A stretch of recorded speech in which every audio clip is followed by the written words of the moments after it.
Your Weather Authority Chief Certified Meteorologist Betty Davis and Hurricane Specialist Max Mayfield teaming up to talk about the tropics. We have a lot to get to, so Betty, start us off. Hi, everyone. Thankfully, we do not have to worry about Tropical Storm Gaston, which is churning way out over the Atlantic. It is forecast to become a hurricane, but the good news is it stays out over the waters and it is not headed in our direction. Thus, all of our focus is on this tropical wave several hundred miles east of the Lesser Antilles. It's even farther away from South Florida. We'll get our distance tool going here and give you some idea of just how far away this tropical wave is. Here's South Florida on the map, and I'll draw this line for you. And what we're going to notice is that it's 1,400 plus miles away. So still really far away. As I said, it's a tropical wave tracking toward the west-northwest. Hurricane hunters did investigate the system today. They found an elongated and poorly defined circulation. So bottom line, it's still a tropical wave. And by the way, hurricane hunters will fly tomorrow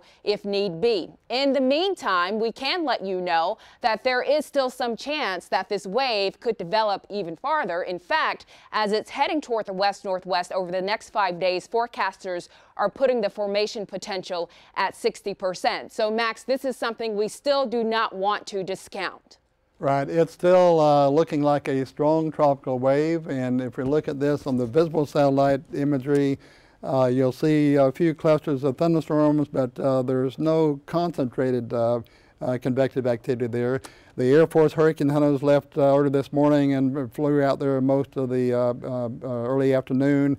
They found a couple of hints of a little circulation, but certainly nothing well defined at all. If we look at the computer models, some of them, actually this green one is the United States Global Model, that loses the circulation here after 2 or 3 days. Some of the others do take it in our general direction. And with that, let's check out the European model, which has been a bit more aggressive in how this is going to evolve. Right. Now, you never know which model is going to be the best in any given case here, but the European model is typically one of the better models. In fact, it's been #1 for a few years. This is what it looks like by Friday morning.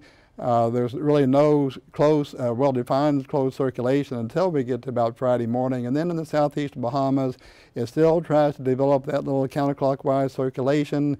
And then this is just 5 days' time. Now, this is Sunday morning. This has been faster now than the other models. Actually, it shows a little stronger circulation over South Florida. So this, and then if you go out a couple of days beyond that, you see it gets even stronger there.